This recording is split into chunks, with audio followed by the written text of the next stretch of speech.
battle over Australian DNA contamination, US Food and Drug Administration, FDA, weighs in by Scott Johnson.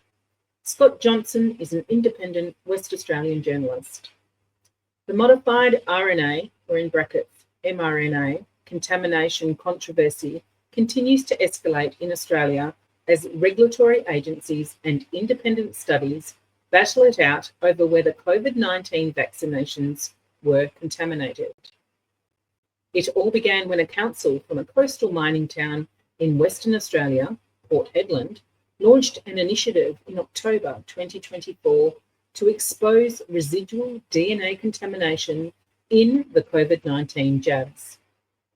The council's findings included testing in 4 independent labs from 4 countries, Canada, Germany, France, and the US, all resulting in findings that residual DNA contamination levels in Pfizer and Moderna COVID-19 vaccines were between 7 and 145 times above the legal level. The initiative was a world first, calling for an immediate suspension of these drugs and backed by a federal member of parliament, the Honourable Russell Broadbent. Mr. Broadbent went public, sending warning letters to the Australian Prime Minister Anthony Albanese. At the time of writing this article, the Prime Minister has yet to respond, and the consequences are potentially deadly as the Australian government pushed millions of doses of these experimental drugs on the Australian public. The Australian Therapeutic Goods Administration, TGA, rejected the council's findings soon after claiming their contamination reports were misinformation. However, in a recent blow to the TGA's counterclaim, a peer-reviewed study published in the Journal of High School Science in December 2024 confirmed such contamination levels.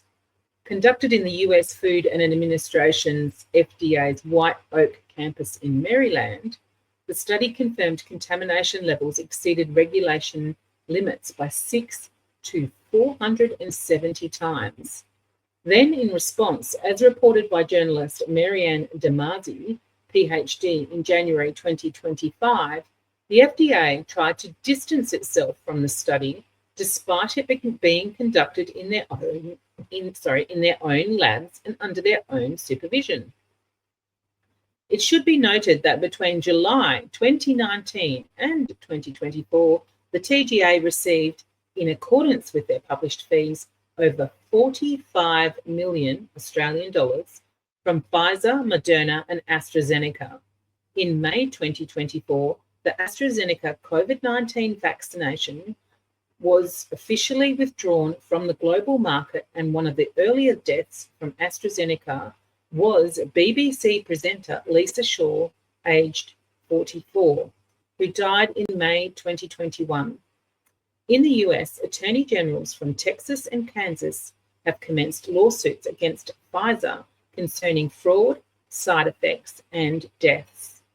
The lawsuits are likely to escalate globally in 2025, and health issues could be catastrophic, with oncology professor Angus Daglish from the University of London describing this vaccine contamination rollout as the greatest crime of the century.